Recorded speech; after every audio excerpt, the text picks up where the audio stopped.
दोस्तों कहानी खत्म हो गई। मुजाहिदीन ने भारतीय आर्मी चीफ पर लंका ढा दी। मुज़ाकरात नाकाम होते ही ऐसा सरप्राइज के 9 लाख भारतीय फौजियों पर क़यामत टूट पड़ी। कश्मीर की आज़ादी पर नरेंद्र मोदी की सौदेबाजी घाटे में पड़ गई। आज भारतीय खुफिया एजेंसियों की सारी काबिलियत खुलकर सामने आ गई। आर्मी चीफ के घर सफ़े मातम बिछ गया। पूरे भारत में यौम स्याह कश्मीरी मुजाहिदीन ने ऐसा बदला लिया जो भारतीय फौज 70 साल में भी न कर सकी। नौजवानों को शहीद करके दहशतगर्द कहने वाली फौज की नींदें हराम हो गई। कश्मीर भारतीय फौज के खून से लहू लुहान हो गया। आज मुजाहिदीन ने इसको अंजाम तक पहुंचा दिया जो कहता था कश्मीर भारत का अटूट अंग है। नरेंद्र मोदी की भी आंखें खुल गईं। अपनी इस जिल्लत को छुपाने के लिए भारतीय मीडिया को एक और प्रोपेगेंडा सौंप दिया गया। 74 साल भी भारतीय फौज कश्मीर में कदम ना जमा सकी। आज की बड़ी खबर ने भारत के शाही खानदान पर कहर नाजिल कर दिया। क्या आर्मी चीफ इसका इंतकाम लेगा या कश्मीर में ज़बरदस्त जंग छिड़ सकती है? भारतीय जर्नैल ने नाम ना जाहिर करने की शर्त पर बड़ा ऐलान कर दिया। वादी एक बार फिर से पाकिस्तान जिंदाबाद के नारों से गूंज उठी। साबिक वज़ीर आला के बेटे ने ऐसा ऐलान कर दिया कि भारतीय हुकूमत को एक और मुश्किल दरपेश।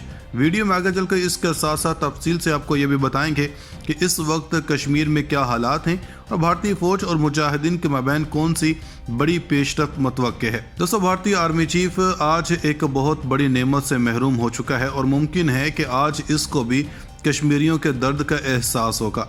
दोस्तों भारतीय आर्मी चीफ ने कश्मीर में जुल्म करने का ठेका जिसके जिम्मे लगा रखा था, आज वो भी अपने अंजाम को पहुंच चुका है, क्योंकि मुजाहिदीन ने कश्मीर के बदले इसको देने के वादा कर रखा था। दोस्तों आर्मी चीफ के बेटे के हवाले से मौसूल होने वाली इत्तलात की तफसील में जाने से कबल आपको ये बताते चलते हैं कि गुज़श्ता कुछ आयाम से मुजाहिदीन और भारतीय फ़ौज के मबैन मुज़ाकरात करने की कोशिश की जा रही थी।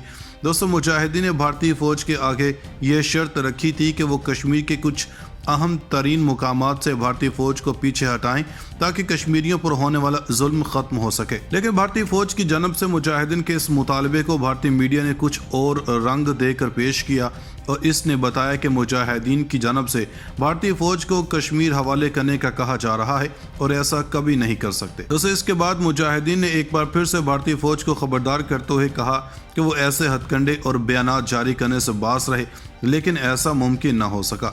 जिसके बाद मुजाहिदीन ने भी भारतीय आर्मी चीफ को सरप्राइज दे दिया। दोस्तों कश्मीर से मौसूल होने वाली खबर के मुताबिक मुजाहिदीन ने भारतीय फौज को ये पैगाम भेजा है कि अगर इनके मुतालबात ना माने गए तो वो भारतीय आर्मी चीफ के बेटे की ज़िंदगी की ज़मानत भी नहीं दे सकते। जिसके बाद भारत में एक कोहराम मचा हुआ है। दोस्तों उधर भदोरा में अवाम से खिताब करते हुए साबिक वज़ीर आला और नायब सदर उमर अब्दुल्ला ने जम्मू कश्मीर के लोगों की रजामंदी की बात किए बगैर झूठे वादों पर जम्मू कश्मीर रियासत को तकसीम करने पर ही बीजेपी पर तनकीद की। नेशनल कॉन्फ्रेंस के रहनुमा उमर अब्दुल्ला ने बुध के रोज़ कहा कि दफ़ा 370 की मनसूखी बीजेपी के मंशूर में है, लेकिन रियासत जम्मू कश्मीर की साबिका रियासत को वापस लेने और इसकी तकसीम के पीछे कोई मंतक नहीं है। उन्होंने बीजेपी पर यह भी इल्ज़ाम लगाया कि वो 5 अगस्त 2019 की अपनी कार्रवाई को दुरुस्त साबित करने के लिए झूठे प्रोपेगेंडे के जरिए मुल्क को गुमराह कर रही है और कहा कि सिक्योरिटी की सूरत हाल इस हद तक बिगड़ चुकी है कि बढ़ती हुई अस्करियत पसंदी की वजह से कश्मीर के किसी भी हिस्से में कोई भी महफूज महसूस नहीं कर सकता। जो माजी करीब में कश्मीरी पंडितों समेत चंद कत्लों से जाहिर होता है। साबिक वज़ीर आला और नेशनल कॉन्फ्रेंस के नायब सदर जम्मू डिवीजन की वादी चनाब के अपने हफ्ता भर के दौरे के आखिरी दिन डोडा जिला के भदोरा कस्बे में जलसे आम से खिताब कर रहे थे।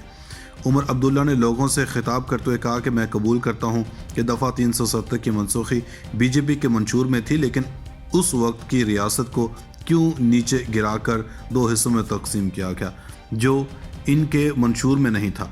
ये समझने से कासिर है कि इसकी वजह क्या थी। किसी के पास भी इसका कोई जवाब नहीं था।